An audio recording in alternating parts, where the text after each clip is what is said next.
하나님 말씀은 마태복음 24장 44절부터 47절까지 말씀입니다. 마태복음 24장 44절부터 47절, 신약성경 42페이지에 있습니다.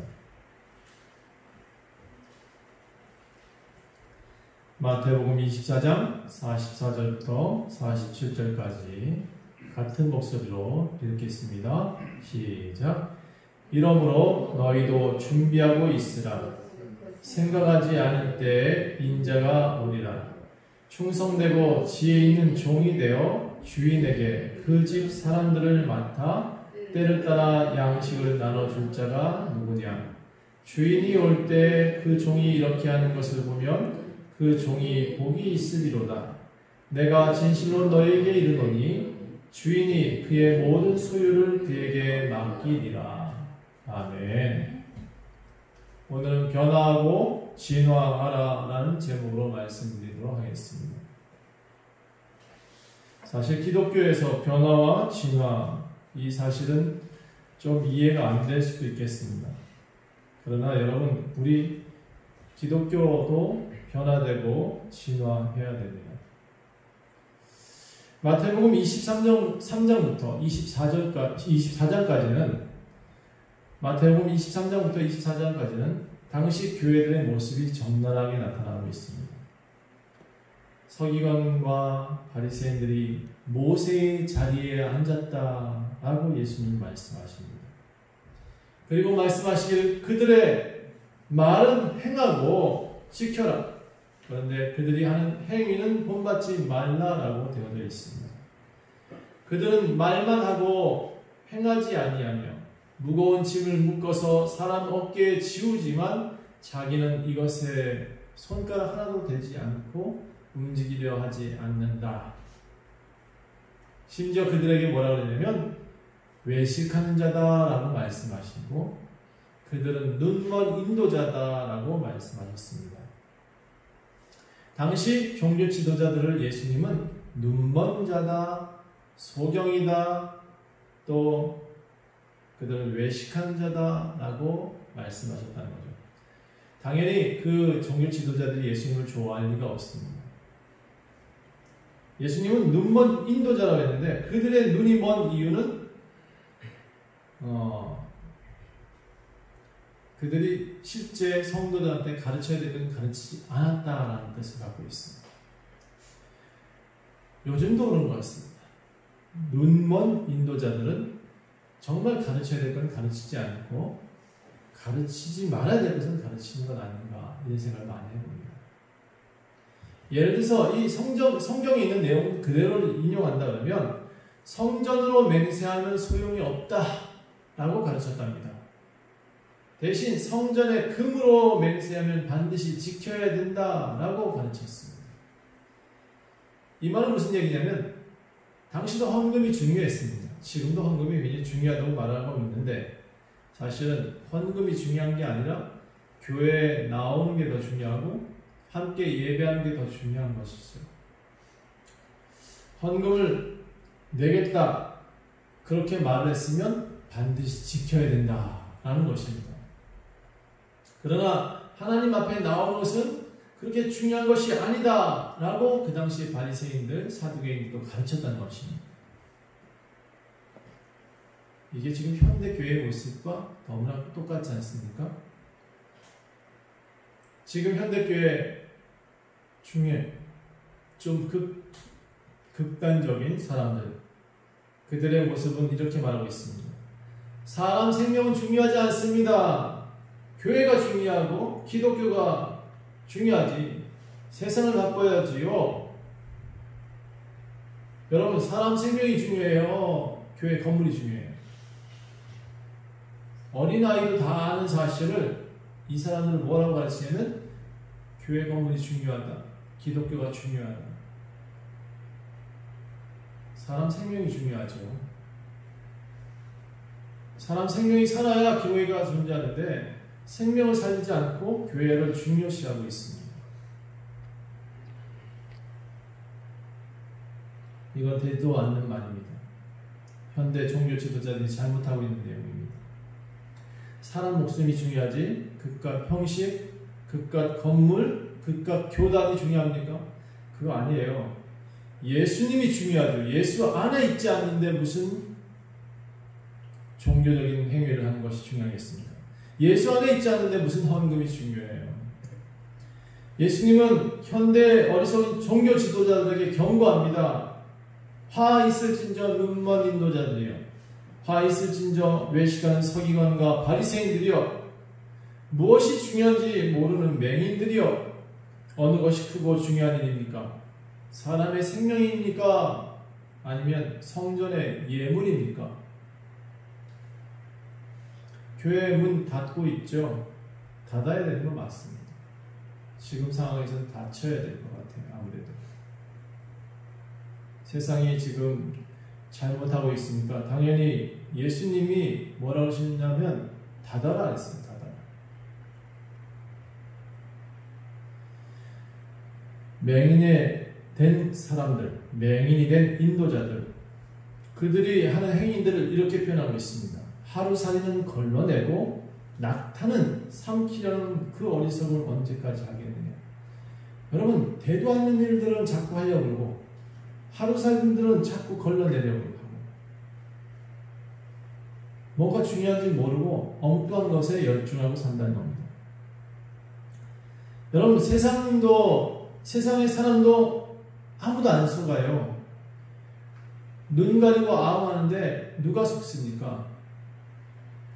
예수님이 오셨을 때 가장 먼저 했던 일이 뭐냐면 과거 그들이 믿고 있었던 율법들을 하나씩 깨부십니다. 지금 예수님이 우리한테 오신다 그러면 우리 교단들이 가지고 있는 그 교리들 하나씩 부실 거고요. 예수님이 지금 다시 오신다 그러면 우리가 갖고 있는 이 성경 해석 잘못됐다고 하나씩 부실 겁니다. 우리도 교회 건물을 너무 중요시했고 모임을 너무 중요시했고 또 헌금 내는 거 너무 중요시했잖아요. 그거 하나씩 부실 거예요. 헌금이 뭔지, 교회가 뭔지, 예수님은 다시 와서 진짜 예배가 뭔지를 다시 얘기하실 거란 말이죠. 여러분, 형식은 남아있는데 사랑이 없는 모습, 그 모습을 예수님은 진리하셨어요. 이해가 안 된다라고까지 말씀하셨어요. 저는 요즘 우리 뉴스에 나오는 종교 지도자들이 도무지 이해가 안 됩니다. 자기 이익을 위해서 성도들을 이용하고 있는 작금의 실태를 너무나 이해가 안 됩니다. 그러니 이제 종말이 와야 됩니다. 당연히 재난이 와야 되죠. 성경의 마태복음 23장 이후에 예수님이 그렇게 비판한 다음에 24장에서 뭐라고 하고 있냐면 재난의 징조, 성전이 무너질 것이다 라고부터 시작을 합니다. 재난의 시작이 뭐냐? 성전부터 무너진다는 겁니다. 마태복음 24장 보시겠습니다. 내가 진실로 너희에게 이르노니 돌 하나도 돌 위에 남지 않고 다 무너뜨려질 것이다. 이게 순서입니다. 종교 지도자의 타락, 그 다음에 성전의 무너짐. 여러분, 다 무너뜨려지게 생겼습니다. 다 무너지게 생겼습니다. 이미 재난은 시작되었고 교회가 무너져가고 있습니다. 며칠 전에 경매로 교회들이 180개 이상이 경매로 넘어갔다고 소식이 들려왔습니다. 많은 선교사들이 해외에 나갔다가 다시 들어와가지고 지금 안일반합니다. 새벽에 운전으로 또는 장사로. 앞으로 문 닫는 교회들이 늘어날 것입니다. 예수님은 세상의 끝날에 대한 징조를 다음같이 나열합니다. 이단들은 자신이 세상의 구주인 것처럼 사람들을 미혹시킬 것이다. 신천지들이 펄펄 뛰고 있죠? 자기가 구주인 것처럼 말을 하잖아요. 난리와 난리의 소문을 듣게 될 것이다. 지금 뉴스들 보세요. 다 난리죠. 난리 외에 우리가 듣는 소식이 있습니까? 그리고 민족이 민족을, 나라가 나라를 대적하여 일어날 것이다.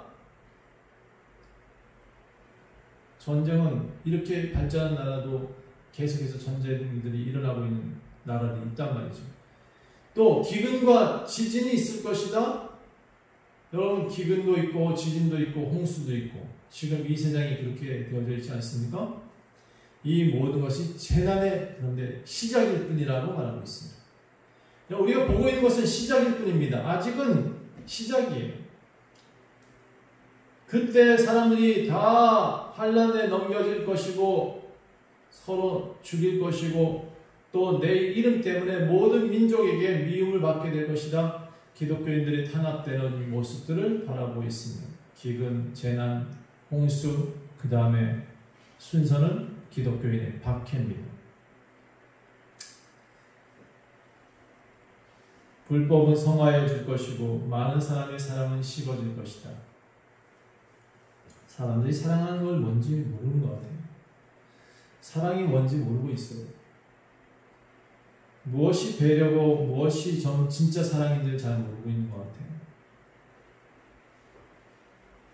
전 뉴스 듣기를 싫어해요. 요즘 아주 뉴스가 나오면 그 기상 뉴스 외에는 잘 안 보려고 해요. 하루에 한 건 이상은 이상한 뉴스가 드러나오고 하루에 한 건 이상은 누가 누굴 죽였고 하루에 한 건 이상은 몇 사람이 교통사고로 죽었고 재난으로 죽었고 이게 방송의 뉴스의 핵심이에요. 여러분 우리가 전하는 소식도 뉴스예요. 그런데 기독교의 소식은 굿뉴스예요. 매체가 전하는 소식은 배드뉴스예요. 그런데 왜 그 배드뉴스에 열광하느냐. 그런 것을 보고 사람들은 더 열광하면서 그것을 찍어내려고 쫓아다니는 저는 가장 불쌍한 존재들이 기자들인 것 같아요. 그 기자들은 참 안 좋은 것만 보는 것 같아요. 제가 또 제일 힘들게 보는 직업이 불난데 쫓아가는 소방수예요. 존귀한 존재이지만 참 안 좋은 직업 같아요. 앰뷸런스 타고 다니면서 매일같이 그들을 고치기 위해 뛰어다니는 의사들 직업 존귀한 존재지만 참 3D인 것 같아요. 어떤 것보다도 제일 힘들어 보여요. 진짜 사랑이 뭔지를 잘 모르는 것 같아요. 이렇게 코로나가 왔으면 코로나 시대에 어떻게든 사람 살리려는 방법들을 연구하고 더 애쓰고 그런 뉴스들을 더 만들어내야 되는데 그렇지 못하고 있는 거죠. 저는 마스크 쓰고라도 교회 나와라 이렇게 얘기하고 있는 것은 우리가 사랑조차도 포기해버리는 이 다음 세대는 전혀 우리가 기대할 것이 없단 말입니다. 교회 마스크 쓰고 나와서 예배 드리고 서로 무난하고 밥 먹지 말고 집에 가자고요. 하나님께는 예배하고 사람들한테는 사랑을 전해야 되는데 그것조차도 포기해버리면 우리는 이제 우리 미래 사회는 무엇을 기대하며 살 것입니까? 예수님이 이렇게 말씀하십니다. 결국 멸망에 가증한 것이 나타날 것이다. 그리고 모든 나라 위에 그가 서 있을 것이다. 현대 기독교 지도자들도 현대 정치 지도자들도 대부분 다 반기독교 성향이 있습니다. 그런 사람들이 정치 지도자로 서 있습니다. 기독교 당연히 탄압하지요. 그런데 이런 가운데 더 큰 왕 같은 사람 하나가 나타나서 모든 기독교인들을 박해합니다. 중국은 지금 교회를 싹쓸이했잖아요. 교회 십자가 하나도 없습니다. 그리고 난 다음에 제가 보는 입장이 뭐냐면 교회가 없어지니 홍수가 나고 재난이 더 크게 일어난다. 우리 기독교도 한국 기독교도 마찬가지입니다. 교회가 없어지면 없어질수록 더 큰 환란이 일어날 수밖에 없다. 전 그렇게 보여지고 있거든요. 하나님 살아계시다 그러면 그냥 놔둘 수는 없는 겁니다. 그렇게 엄한 지도자가 하나 나타난다. 가증한 지도자가 나타난다. 그러면 기독교인들한테는 이렇게 표현하고 있습니다. 도망가라. 싸우지 말고 산으로 도망가고 고향을 떠나라. 들로 도망가라. 그때도 거짓 그리스도인과 거짓 선지자들이 일어날 것이다. 큰 표적과 기사를 주면서 따라오라고 막 미혹할 것이다. 그런데 그들은 독수리고 주검 있는 곳에 독수리가 모이듯이 그렇게 엉뚱한 말하는 지도자들은 다 독수리예요. 독수리. 죽어진 기독교 위에는 독수리밖에 나타날 것이 없다. 거짓 선지자들밖에 나타날 것이 없다는 거죠.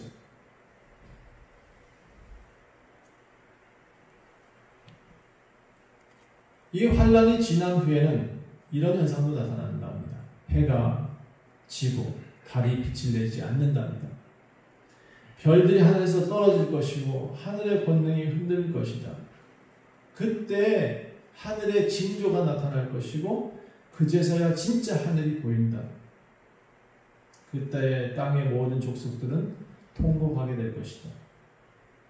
왜냐하면 그때 인자가 구름 타고 오시리라. 구름 타고 능력과 영광을 보여 그들 앞에 나타나시기 때문입니다. 사람들은 이렇게 예수님이 나타난 뒤에만 우리는 후회할 겁니다. 아무리 명설교가 떠들어도 사람들은 다 듣지 않으려 할 테니까.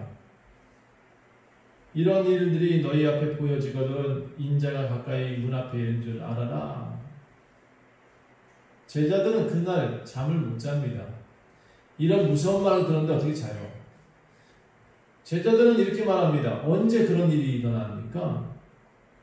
예수님 더 무서운 말을 합니다. 이 세대가 지나가기 전에 그런 일이 일어날 것이다. 저는 저의 세대에서는 이런 일들이 일어나지 않을 줄 알았습니다. 교회 성도들이 모이기 힘들고 또 교회 목사들이 핍박받고 또 성도들이 기독교인이라고 탄압받는 세상이 제가 살아있는 동안에 나타날 것이라고 생각하지 못했는데 예수님 시대의 그 제자들한테도 그렇게 나타났고 지금 저한테도 그렇게 나타나고 있는 겁니다. 저는 이 말들이 요즘 이렇게 들리고 있습니다. 이 세대가 지나가기 전에 이 일이 이루어질 것이다? 네. 각 세대마다 종말의 모습은 항상 있을 것이다. 그런데 각 세대별로 그 모든 재난과 환난을 통해서 하나님은 계속 경고하고 있었다. 아직까지 하늘에서 내려온 적은 없으세요. 인자가 구름 타고 모든 사람들한테 보여진 적은 없어요. 그런데 이런 일들은 계속 세대별로 있어질 것이다. 왜 아직 안 내려오셨을까요? 성경에 보니까 그는 인내하시고 끝까지 기다리신다라는 표현을 쓰고 있습니다. 끝까지 기다리시는 거예요. 우리가 돌아오기를 우리만이 그 일을 표현할 수 있는 존재이기 때문에 우리만이 그를 사랑할 수 있는 존재라고 만드셨기 때문에 돌아오라 돌아오라 내게 돌아오라 돌아오려면 내게 돌아오라고 촉구하고 계십니다. 예수님 말씀하시기를 그날과 그때는 아무도 모른다고 했습니다. 하늘의 천사도 모르고 아들도 모른다. 예수님도 몰라요. 종말의 때는 아무도 몰라요. 오직 아버지만 아신다라고 성경에 기록되어 있습니다. 노아의 홍수 때와 같이 인자가 임하는 것도 그때와 같이 그렇게 아무도 모르게 나타나실 것이다. 그래서 더 사실은 우리가 기도하고 깨어있으라 이렇게 표현하고 있는 것입니다. 노아 시대 때도 홍수가 나기 전까지 그들은 뭐 했냐면 시집가고 장가가고 또 술 마시고 그렇게 살았답니다. 노아한테 그렇게 많은 얘기를 했어요. 이 세대가 지나가기 전에 멸망할 것이다. 너희 세대들은 다 죽고 방주 지은 너만 살아남을 것이다. 여러분 세대가 다 이상해져도 여러분 노아가 되셔야 됩니다. 세대가 다 미친 짓을 할지라도 여러분 방주 지으셔야죠. 교회 나오고 예배 나오고 하나님 앞에 찬양하는 거 마스크 쓰고 예배 드리고 마스크 쓰고 찬양하십시오. 어떻게든 아니면 우리가 다 칸막이를 해서라도 한 칸씩 들어가서 앉아서라도 예배 드리고 그렇게 가십시오. 여러분 이 세대가 정말 해야 될 것이 무엇인지 자꾸 잊어버리는 것 같아서 오늘 이 말씀 드리는 것입니다. 언제 예수님이 다시 오실지는 잘 모르겠어요. 저도 혹시 누가 예수님 이때 오실 겁니다 라고 말하는 사람 있으면 다 이단입니다. 다 이 땅에 벌써 나타나셔서 걷고 다니십니다. 이단이에요. 그들이 미혹하려고 그렇게 걸어 다닌다고 말을 하고 있는데요. 누가 머리가 좋아서 성경을 달달달 외웠다 할지라도 그들은 말뿐이지 하나님 나라를 설명하고 있는 것이 아니라는 것입니다. 여러분 그러니까 이 세대가 이렇게 어떤 이단들이 많이 판치거든 아하 재난이 오겠구나 홍수가 오겠구나 이제 정말 마지막 때가 되어가는 거구나.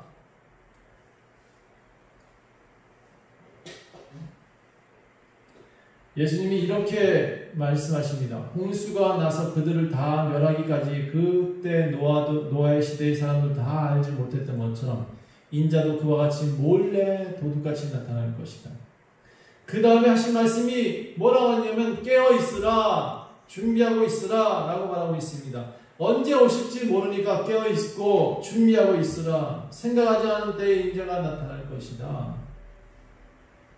오늘 본문에서 가장 중요한 핵심의 말씀, 충성되고 지혜 있는 종이 되어서 주인에게 그 집사람들을 맡아 때를 따라 양식을 나눠줄 자가 누구냐? 주인이 올 때 그 종이 이렇게 하는 것을 보면 복이 있을 것이다. 여러분, 제가 물을 거예요. 이제 어떻게 하면 깨어있을 건가요?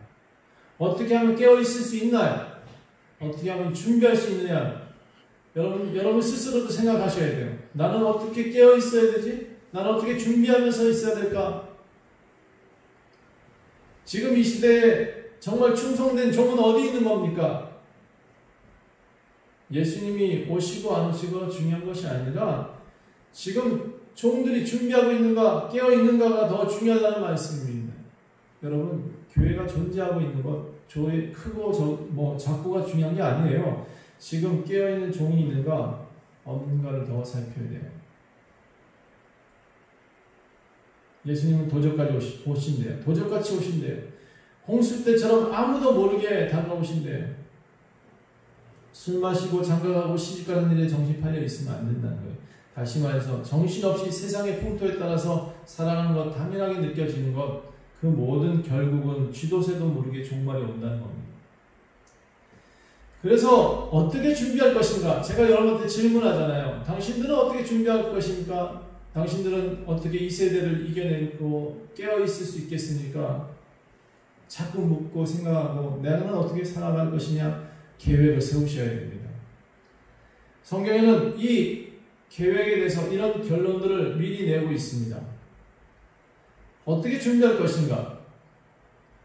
그 예시가 열처녀의 모습으로 나타나는 겁니다. 25장의 열처녀, 이렇게 준비하라는 겁니다. 5처녀처럼, 10처녀 중에 5처녀처럼 미리 기름을 준비해라 라고 되어 있습니다. 예수님이 언제 오실지 모르니까 문을 열고 들어오실지 모르니 혼인잔치의 문을, 그 신랑이 와야 문을 열거든요.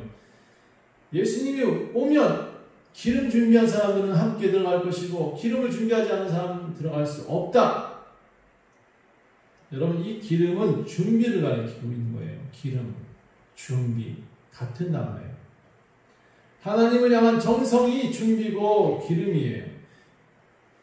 그들이 예물이 되어지고 그들 스스로가 하나님 앞에 기름이 되어지는 것입니다. 그것이 준비예요. 바른 신앙인으로서의 삶을 추구하고 열심히 주를 섬기는 삶. 자, 그리고 또 한 부류 보십시오. 기름을 준비하지 않았던 사람들. 그 처녀들 보면 신랑이 더디 올 거야. 그래서 심지어 그들이 뭐하고 있냐면 잡니다. 그리고 누군가가 신랑이 온다라고 하는 순간 눈을 번쩍 떴답니다. 그리고 순간 자신의 등에 기름이 없음을 그때서야 깨닫고 등불이 꺼져간다. 야, 기름 좀 나눠줘. 내게도 좀 기름 좀 나눠줘. 간청을 그때서 막 부르짖고 있답니다. 여러분, 이렇게 허둥대다가는 우리 신랑 못 맞아야 된다고. 지금 세대가 저는 너무 허둥대는 것 같습니다. 무엇을 해야 될지 잘 모르는 것 같습니다. 교회가 제대로 뭔가를 해야 될지 모르고 목회자들이 뭘 해야 되는지 잘 모르는 것 같습니다. 교회 성도들이 안 보인다고 허둥댈 필요 없습니다. 전 성경을 저를 바꾸라고 쓰여진 책으로 보여집니다.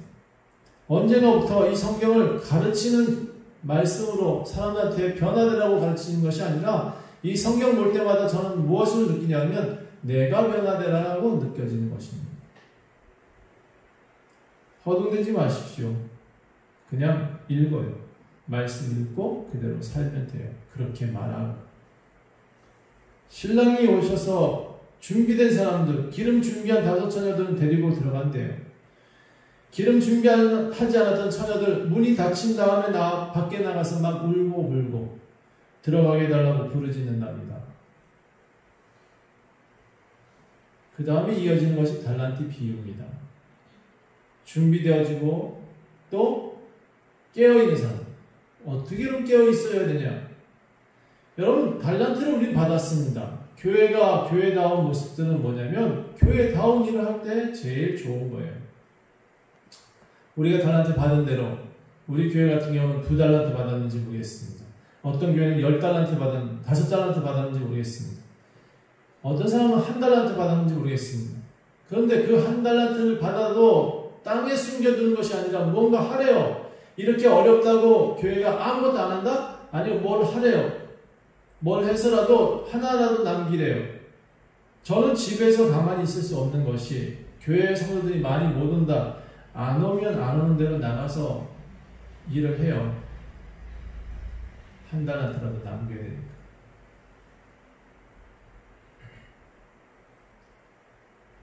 두 배 남겨놓은 종, 2달란트 줬더니 4배 만들어 놓은 종을 칭찬하셔요. 주인이 언제 오겠나? 땅에 묻어놓자 하는 사람은 슬피 울며 쫓겨나요. 그 가졌던 1달란트도 가진 자한테 뺏겨버려요. 준비하고 기다리라는 말씀이에요. 역시 그 말이에요. 우리 이제까지 준비하며 기다린 것이 어떻게 하면 좋은 것인지 다 함께 이제 생각해 봐야 돼요. 내가 신앙생활 하면서 어떤 것이 준비고 내가 어떻게 살아갈 것이 깨어있는 것인지를. 저는 성경을 통해서 정리할 수밖에 없어요. 여러분 앞에 서 있으니까.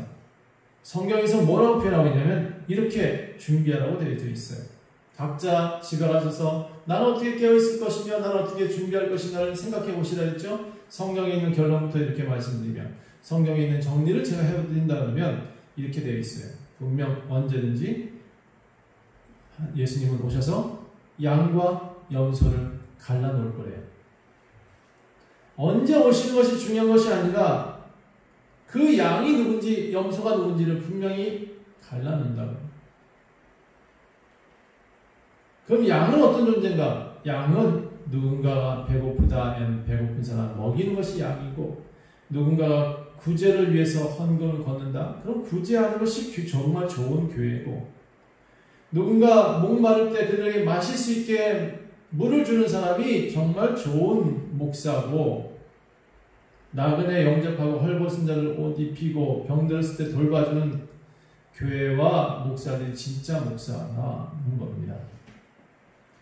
힘들고 어려운 때 외면하지 않고 그들을 보듬어주고 그들의 일들을 도와주는 것, 그것이 목사 할 일이라는 거죠. 그것이 교회가 할 일이라는 것입니다. 나그네 된 예수를 영접하는 것, 그분에게 옷을 입히고 병든 그분에게 치료해드리는 그런 교회 어디 없냐라고 말씀하고 있습니다. 그게 깨어있는 것이고 그게 정말 준비하고 있는 것이라고 성경은 말하고 있는 것입니다. 우리 교회 성도들 지금 코로나 때문에 많이 못 모인다. 그럴 수밖에 없죠. 그런데 해야 될 말도 하지 못하는 것은 바보인 것 같아요. 해야 될 말은 이겁니다. 깨어있어서 준비하고 있으라. 언제 오실지 모르니 항상 하나님 말씀을 듣고 깨어있어라. 교회가 해야 될 일이 뭐냐면 최선을 다해서 말씀을 전파하고 그들에게 예수님 곧 오실 테니까 깨어있으십시오. 준비하고 있으십시오. 전달하는 것입니다. 근데 저는 요즘 교회가 이렇게 깨어있지 못한 것을 너무 많이 봤다는 거죠. 교회가 해야 할 일들을 하지 못하고 다 소경된 자처럼 살고 있습니다. 맹인된 자처럼 사람들한테 인도하고 있습니다. 그러니 욕먹지요. 그러니 교회들이 지금 뭘 하는 거죠? 엉뚱한 잿밥에 그렇게 사람들을 끌고 다니고 기름을 준비하지 않은 5 처녀와 같이 1달란트 땅에 묻어놓은 사람들 같이 그렇게 행동하냐 말입니다. 앞으로 세계는 또 어떻게 준비하고 깨어있을 것이냐. 여러분, 예수님이 오신 목적을 이루는 교회들이 준비되어진 교회고 깨어있는 교회가 될 것입니다. 저는 코로나 지나고 나면 우리 교회 성도들이 좀 많아질 것 같아요. 저는 그렇게 믿습니다. 왜냐하면 저는 분명히 하나님 앞에 진실된 것을 전하고 살고 있습니다. 성도들을 저는 대목군으로 끌고 다니지 않습니다. 성도들을 정치에 이용하지는 않습니다. 성도들을 어떻게 살려보려고 노력하는 것뿐이지 그들한테 무엇을 주려고 노력하는 것이 아닙니다. 그들한테 뭔가 이익을 통해서 그들이 하나님 앞에 나올 수 있게 한다? 사실은 그들한테 진짜 예수님을 전하기 위해서 노력하는 것뿐입니다. 그 모든 것의 일환일 뿐이에요. 예수님 말씀하십니다. 주인이 올 때 그 종이 이렇게 하는 것을 보면 그 종이 복이 있을 것이다. 교회가 교회다우면 복이 있는 거예요. 종이 종다우면 복이 있는 겁니다. 내가 진실로 너에게 이르노니 주인은 그의 모든 소유를 충성되고 준비된 종에게 그의 모든 소유를 맡길 것이다. 그래서 저는 생각합니다. 우리 교회에 만약에 하나님을 제대로 하고 있었다. 반드시 성도들이 많이 늘어날 수밖에 없다. 저는 생각합니다. 물론 저는 성도들이 많이 늘어나는 것이 중요하지 않습니다. 진실된 그리스도인 한 사람 만드는 것이 더 중요하고 자신이 성경책 읽겠다고 나서는 한 사람이 더 중요합니다. 내가 스스로 침례탕에 들어가겠다 하는 사람 한 사람이 더 중요한 겁니다. 내가 새로 나겠다라고 진실된 그리스도인으로 나겠다고 말하는 그 한 사람을 찾습니다. 우리 교회에 지금 홍수가 온다는 경고를 들었습니다. 그럼 방주를 세워야죠. 신랑이 온다라는 말을 들었습니다. 그럼 기름을 준비해야죠. 달란트를 맡겼습니다. 그럼 2배로 남겨야죠. 결국 예수님을 향해 어떻게 우리가 대접했느냐? 우리가 예수님을 향해 대접한 그대로 우리는 도로 받게 되어 있습니다. 영벌을 또는 영생을. 여러분 어떤 부류가 되기를 원하십니까? 어떤 준비를 하고 계십니까? 어떻게 깨어 있으려고 노력하십니까? 잿밥에 눈먼 사람들이여, 당신들이 예수님 다시 오셨을 때 무엇이라고 말할 수 있겠나? 현대 교회들이 다시금 교회다워지기를 원합니다. 우리 교회도 마찬가지고요. 여러분 성경을 읽을 때 목사님이 가르쳐준 성경을 읽는 것이 아니라 여러분 스스로, 저는 이게 여러분한테